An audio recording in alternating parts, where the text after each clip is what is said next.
Ladies and gentlemen, welcome to today's promotion ceremony.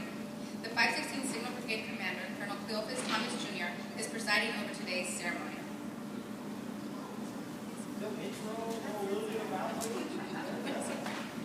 All right, well, I'd like to thank everybody for coming today. I really appreciate you taking time out of your busy schedule to come and honor Captain Whitehead, soon to be Major Whitehead, on his huge accomplishment. I think this is my opportunity to say a couple of remarks.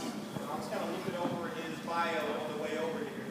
And the one thing that came out that we talked about, on his ORB it says Bachelor of Science in Recreation and Leisure Studies and Resource Management.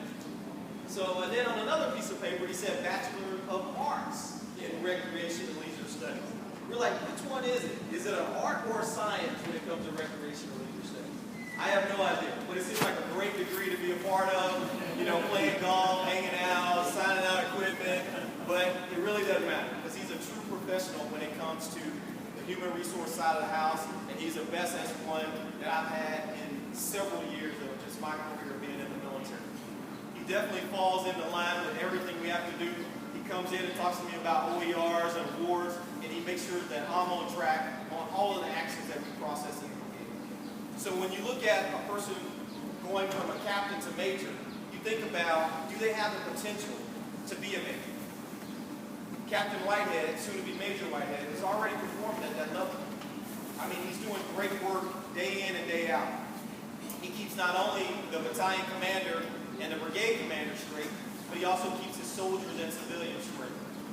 And I know that section across from him is the civilian side of the house, but at the same time, I know he helps them get their products produced and make sure that they meet all of the requirements that's kind of laid out in the brigade also. So, but one thing I clearly want to talk about is his family. He gave me a list of names, and I know I'm going to mess this up somewhere in here, but I like to thank his wife, Bree, for supporting him all throughout the years, almost 10 years in the Army. He said he's almost 4 months short, or 4 days, or 2 weeks short. But when you look at his resume, he did 4 years in ROTC. He did 4 years in high school ROTC. So that persistent, that aspect of being in the military was ingrained in him at an early age. And he's continued to meet all of the hurdles associated with it. He's even got his old ROTC instructor over there, Lieutenant Colonel Parsons, to come and celebrate with him. And I told him, I said, Lieutenant Colonel Parsons, one of us is getting older. He was your student back in the day, and now he's sitting up here and he's honoring his student by being part of his promotion ceremony.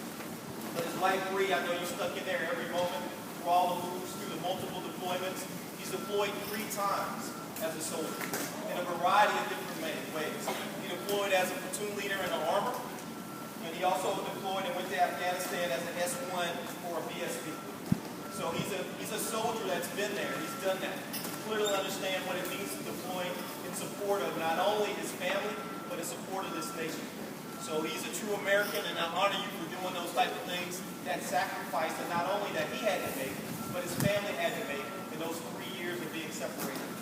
But his kids, Lexi, raise your hand, please. This is a test, by the way. Jacob, there's Jacob. Katie. There's Katie, Adam, and Sarah. There you go. I got them all.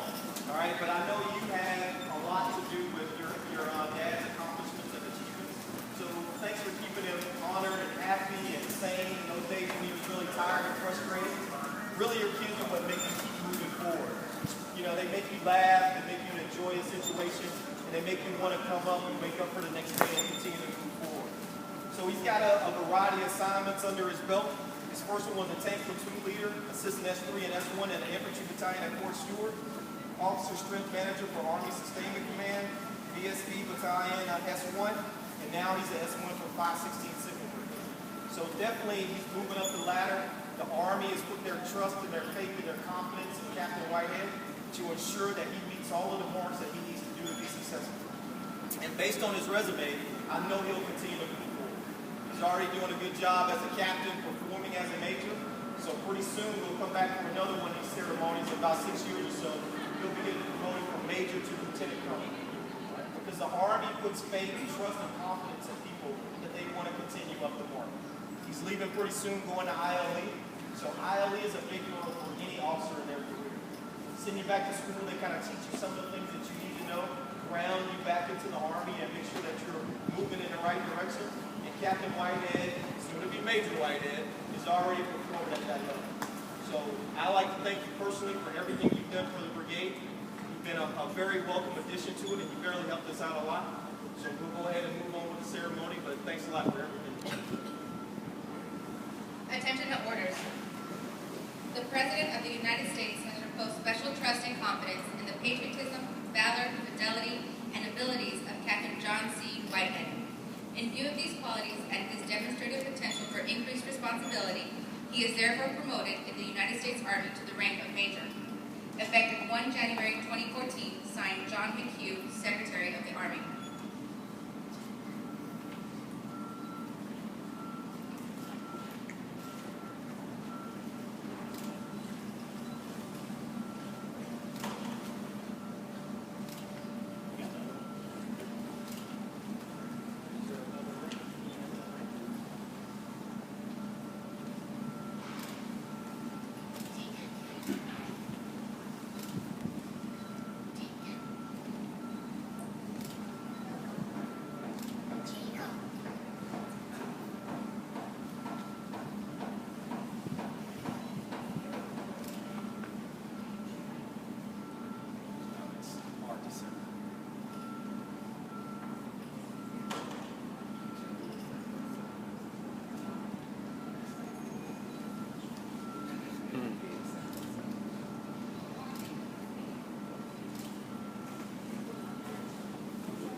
Absolutely bends him down. So we'll be all right.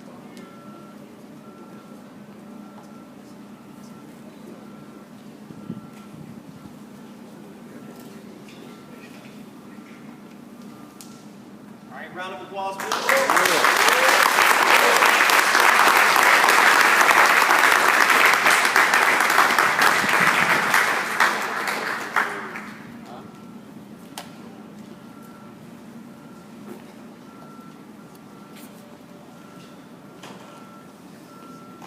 All right, so we're going to do one thing first. We're going to read the oath and kneel, and then after that we'll let him do a few remarks, bring the family back up for photos, and everybody can file their congratulations. All right? So, raise your right hand. I state your full name. I, John C. Whitehead, Having been appointed an officer having been appointed an officer in the Army of the United States in the Army of the United States in the grade of Major, in the grade of Major, do solemnly swear do solemnly swear that I will support and defend that I will support and defend the Constitution of the United States the Constitution of the United States against all enemies, against all enemies, foreign and domestic, foreign and domestic, that I bear true faith and allegiance that I bear true faith and allegiance to the same, to the same, that I will take this obligation that I will take this obligation freely freely without any mental reservations without any mental reservation or purpose of evasion, or purpose of evasion, and that I will well and faithfully and that I will well and faithfully discharge the duties discharge the duties of the officers of the office of the office upon which I am about to enter. upon which I am about to enter. So help me God. So help me God. Congratulations.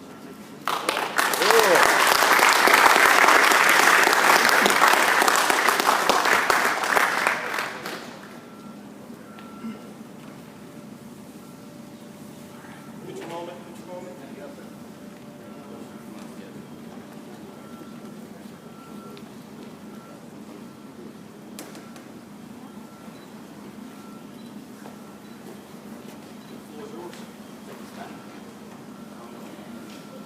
Okay, take your seats. Please be seated.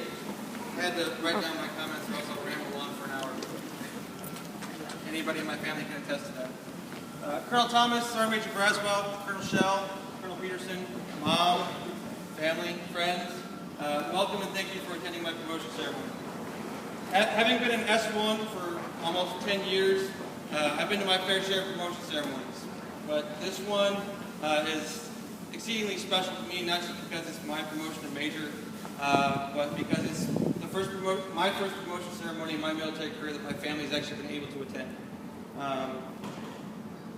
That being said, I'd like to open up by thanking them first. To my wife, thank you for your love and support have meant and continue to mean the world to me.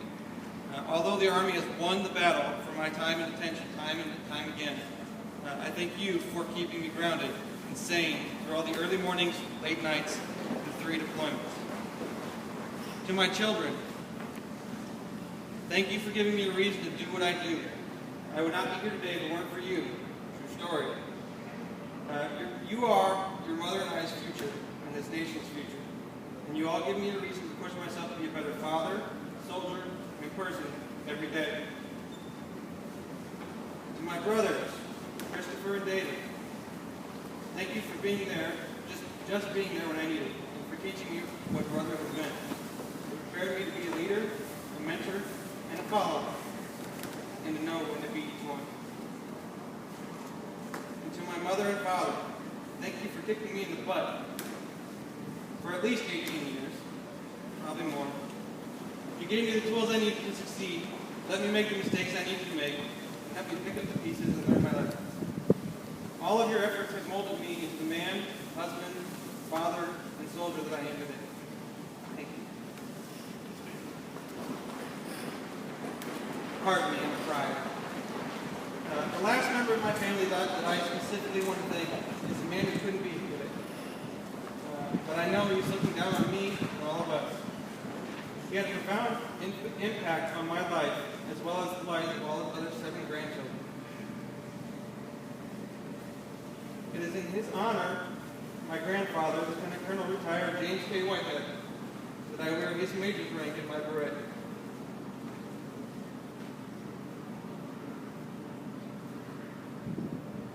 Sorry, and now I'm getting a little long-winded.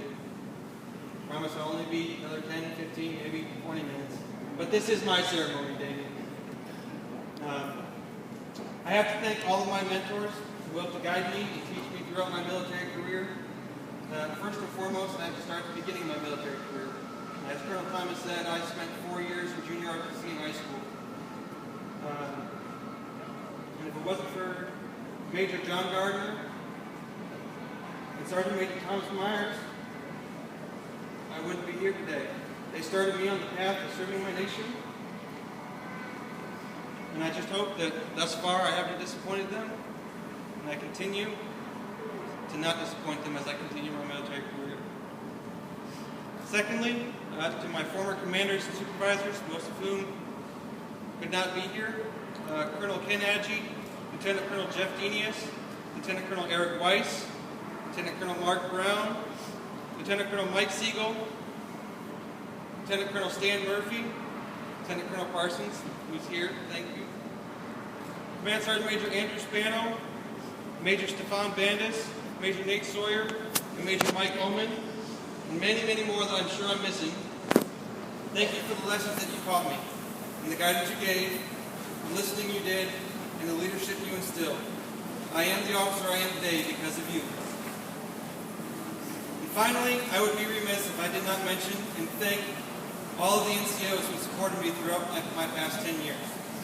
Specifically, my first platoon sergeant, Sergeant First Class David Richard, who pulled me aside as a young second lieutenant and made sure I understood who was the real boss. Also, I'd like to thank my 2 previous NCOIC Sergeant First Class Josh Farrell and Sergeant First Class Marlo Almeida. These 3 men together taught me what it is to be a soldier and a professional. They served as role models for me, and they were my backbone when I needed it most. I am most grateful for that. Sergeant Wyatt, you got some big NCO shoes to fill, but you're doing great.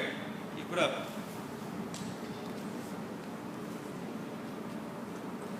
That's all I have. If I missed any of you, I apologize. But again, thank you all for being here. Once we are done with all the pictures and everything, there will be a small reception down on the pier for everybody to join us. Thank you.